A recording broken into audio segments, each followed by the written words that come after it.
আমাদের টেন্সের গত পর্বে আমরা শিখেছিলাম present indefinite tense, past indefinite tense আর ফিউচার ইনডিফিনিট টেন্স, অর্থাৎ সবগুলো ইনডিফিনিট টেন্স আমরা পূর্বের ভিডিওতে কভার করেছি।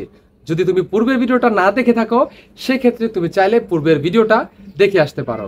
ওয়েল, আজকের এই ভিডিওতে আমরা শিখব continuous tense, present continuous tense, past continuous tense and future continuous tense.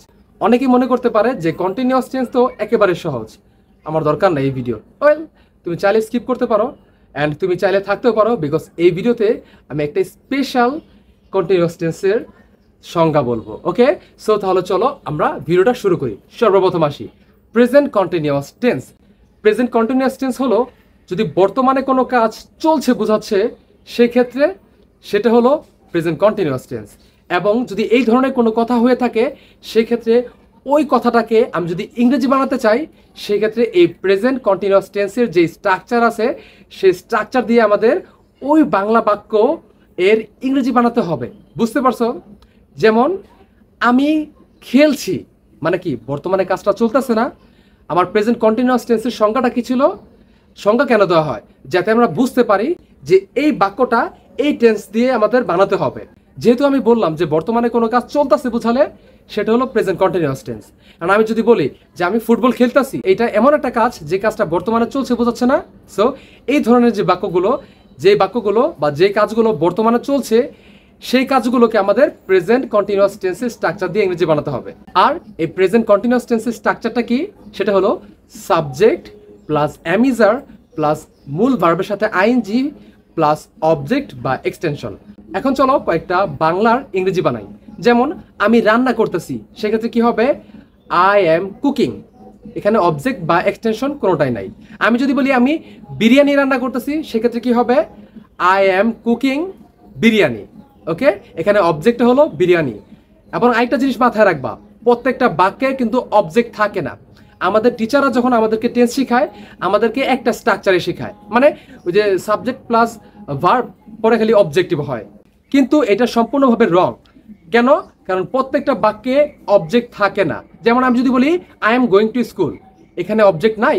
আমি যদি বলি they are playing in the field, তারা মাঠে খেলা করতেছে, এই বাক্যেও অবজেক্ট নাই। সব বাক্যে যে অবজেক্ট থাকবে এমন না। এর জন্যই প্রত্যেকটা স্ট্রাকচারের শেষে কি হবে? অবজেক্ট অথবা এক্সটেনশন। যদি একটা বাক্যে অবজেক্ট না থাকে তাহলে যে অংশটা থাকবে ভার্বের পরে সেটাই মূলত extension. I am sorry because আমি অতিরিক্ত অনেকগুলো কথা বলে ফেলছি, বাট এগুলো ইম্পর্টেন্ট ছিল, তোমার কাজে লাগবে। ওকে, সো আরেকটা উদাহরণ দেখি। তারা ফুটবল খেলতেছে, তার মানে কি? এই তারা ফুটবল খেলতেছে মানে কি? বর্তমানে কাজটা চলতেছে না, আর বর্তমানে কোনো কাজ চললে কি হয়? Present continuous tense. সো এটার ইংরেজি বানালে কি হবে? দে আর প্লেয়িং। আমি যদি বলি তারা ফুটবল খেলতেছে, দে আর প্লেয়িং ফুটবল। এখন তুমি নিজে নিজে একটা বাংলা বাক্য বানাও এবং সেটার ইংরেজি কমেন্ট করো।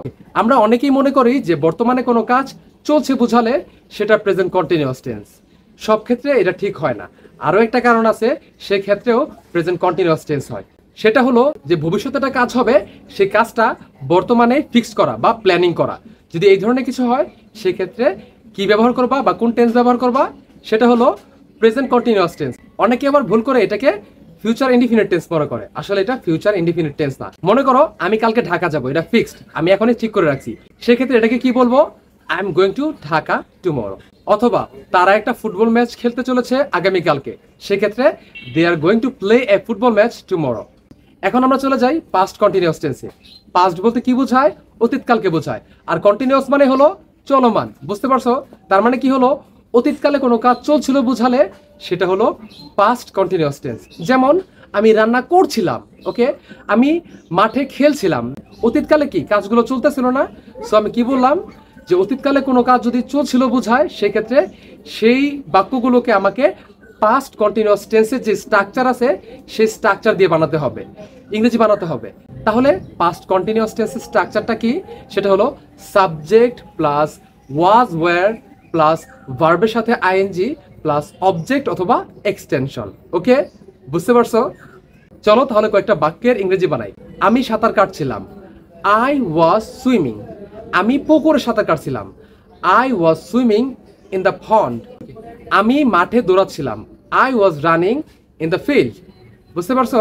আমি রান্না করছিলাম, আই ওয়াজ কুকিং। ওকে, আমি বিরিয়ানি রান্না করছিলাম, আই ওয়াজ কুকিং বিরিয়ানি।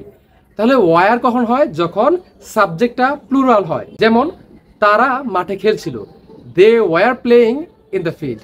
এখন সর্বশেষ ফিউচার কন্টিনিউয়াস টেন্স। ফিউচার মানে কি?